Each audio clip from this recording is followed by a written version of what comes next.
आता डोळ्यांच्या सर्व आजारांवर अत्याधुनिक उपचार कणकवलीत, तेही अगदी माफक दरात. नॅप आय हॉस्पिटल मिरज संचलित विवेकानंद नेत्रालय आणि रेटिना सेंटर मध्ये आजपर्यंत 15,000च्या वर डोळ्यांची ऑपरेशन्स, विना टाका विना इंजेक्शन मोतीबिंदू शस्त्रक्रिया, डोळे तपासणी, चष्मा, तिरळेपणा आणि डोळ्यांच्या सर्व आजारांवर उपचार, डायबेटिक आणि उच्च रक्तदाब असलेल्या रुग्णांवरही डोळ्यांचे उपचार. आजच संपर्क करा विवेकानंद नेत्रालय आणि रेटिना सेंटर, प्रहार कार्यालयाच्या शेजारी, सनराइज टॉवर, श्रीधर नाईक चौक, मुंबई गोवा हायवेवर, कणकवली.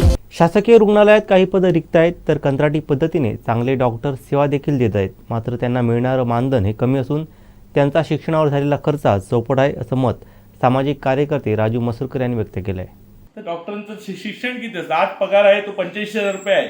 कॉन्ट्रॅक्ट सिस्टमने जे आता जे आपले हे आहेत, आमचे मुकुंद अंबापूरकर साहेब आहेत, त्यांना 85,000 रुपये पगार आहे. 85,000 रुपयाला काय होतं? आता 2-2 कोटी रुपये, 3-3 कोटी रुपये शिक्षण घ्यायला पैसे लागतात प्रायव्हेट हॉस्पिटलला.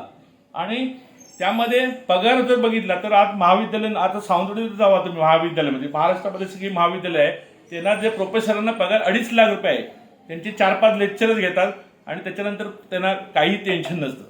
ह्या लोकांना 24 तास सेवा असते. आज सकाळी 9 वाजता 9:30 वाजता ते दुपारी 1-1:30 वाजेपर्यंत बसतात हॉस्पिटलमध्ये डॉक्टर. नंतर ऑन कॉल काय असेल तर त्यावेळी ते डॉक्टर येतात. मग त्यांच्यावरती जबाबदारी असते, तो पगार कमी असतो. त्यामुळे आज संपूर्ण महाराष्ट्रामध्ये जो प्रॉब्लेम आहे, आज बघितलं तर MBBSला पगार तेवढाच आणि पोस्ट ग्रॅज्युएशनचे लोकांना सुद्धा तेवढाच, त्या डॉक्टरना पगार तेवढाच आहे. तो पगार वाढला पाहिजे. 2.5 लाख रुपये साधारणपणे पगार झाला पाहिजे. साधारणपणे MBBS डॉक्टर असतात त्यांना 1.5 लाख रुपये पगार झाला पाहिजे. आणि अशा पद्धतीने तज्ञ डॉक्टर संपूर्ण महाराष्ट्रामध्ये त्याच्यामुळे येऊ शकतात. आमचे दिवसभरातले सर्व अपडेट्स, ताज्या घडामोडी आणि थेट लाईव्ह पाहण्यासाठी सबस्क्राईब करा, लाईक करा कोकणचं नंबर 1 महा चॅनल कोकण 7 लाईव्हचं YouTube चॅनल.